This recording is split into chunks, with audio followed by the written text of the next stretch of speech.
Life with কবির। আজকে আমরা কর্পোরেটের একটা গুরুত্বপূর্ণ ইস্যু নিয়ে আলোচনা করব। সেটা হলো আমরা কিন্তু চাকরি ছাড়ি বিভিন্ন কারণে। তো চাকরি ছাড়ার সময় আমাদের বেশ কিছু ইস্যু অবশ্যই ডিটারমিনেশন রাখতে হবে এবং অবশ্যই খেয়াল রাখতে হবে যে আমরা চাকরি ছাড়ছি, চাকরি ছাড়ার সময় কোন কোন ব্যাপারগুলো আমরা অবশ্যই লক্ষ্য রাখবো।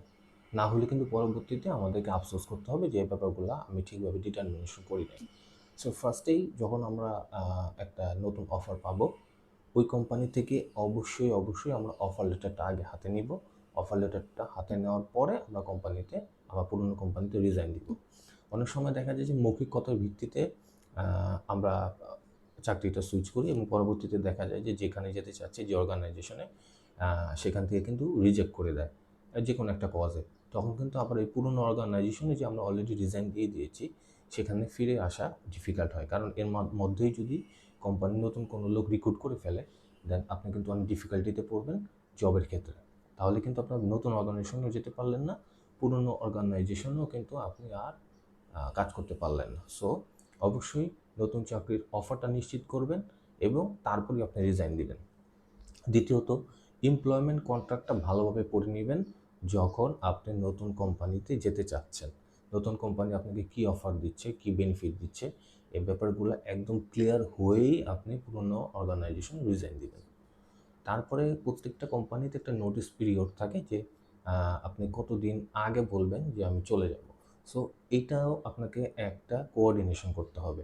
আপনার পুরনো অর্গানাইজেশন কতদিন সময় দিয়েছে সুইচ করার এবং নতুন অর্গানাইজেশনে আপনি কতদিন পর যেতে পারবেন, এটা একটা কোঅর্ডিনেশন আপনাকে করে নিতে হবে চাকরি ছাড়ার অবশ্যই আগে। দেন পুরনো অর্গানাইজেশনে আপনার কী দেনা পাওনা আছে, কী স্যালারি আছে বা কী আছে, এটা টোটালি আপনি একদম এইচআরের সাথে কমিউনিকেশন করে সলভ করে তারপরে আপনি কোম্পানিটা সুইচ করবেন, আপনার পুরনো কোম্পানিটা। এন্ড যদি পাশাপাশি আপনার যদি প্রভিডেন্ট ফান্ড থাকে, গ্র্যাচুইটি থাকে বা অন্যান্য সুযোগ সুবিধা থাকে, সেটা নিয়েও আপনি এইচআরের সাথে ডিসকাশন করে নেবেন বা ম্যানেজমেন্টের সাথে আপনি ডিসকাশন করে নেবেন।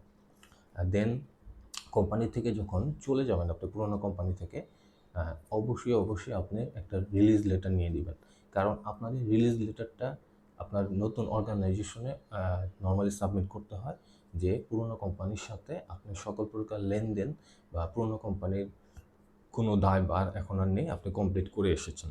সো অবশ্যই রিলিজ লেটারটা নিয়ে লাস্ট ওয়ার্কিং ডেতে আপনি নতুন অর্গানাইজেশনে যাবেন, অবশ্যই এটা খেয়াল রাখতে হবে। দেন যখন আপনি কোম্পানিতে জয়েন করেছিলেন, অবশ্যই কোম্পানি থেকে কিছু কোম্পানি অ্যাসেট আপনি পেয়েছিলেন। বলতে গেলে আপনি ল্যাপটপ পেতে পারেন, মোবাইল পেতে পারেন, সিম পেতে পারেন। সো এই জিনিসগুলা অবশ্যই আপনি এইচআরের কাছে বা আপনার ইমিডিয়েট বসের কাছে বা আপনার অর্গানাইজেশনের যেটা পলিসি আছে সেভাবে অবশ্যই সাবমিট করে দিবেন পুরনো কোম্পানি সুইচ করার আগে। এবং আরেকটা ব্যাপার হলো হ্যান্ড ওভার টেক ওভারের একটা ইস্যু থাকে। আপনি যখন কোম্পানিটা সুইচ করে দিবেন, অবশ্যই আপনার হ্যান্ড ওভার এবং টেক ওভারটা যাতে খুব ভালোভাবে হয়। আপনি আপনার পোস্টে যে আসবে বা আপনার যে সিনিয়র আছে তার কাছে সুন্দরভাবে বুঝিয়ে দিবেন যে হ্যান্ড ওভার টেক ওভারের ইস্যুটা, এবং হ্যান্ড ওভার টেক ওভার ইস্যুটার একটা ডকুমেন্টেশন অবশ্যই আপনি আপনার সাথে রাখবেন যখন আপনি আপনার কোম্পানিটা সুইচ করবেন। এটা কিন্তু অনেক সময় দেখা যায় পরবর্তীতে হ্যান্ড ওভার টেক ওভার নিয়ে একটা প্রবলেম হয়, যেটা আমরা ফেস করি। সো এই জিনিসটা আপনাকে অবশ্যই ডিটারমাইন রাখতে হবে।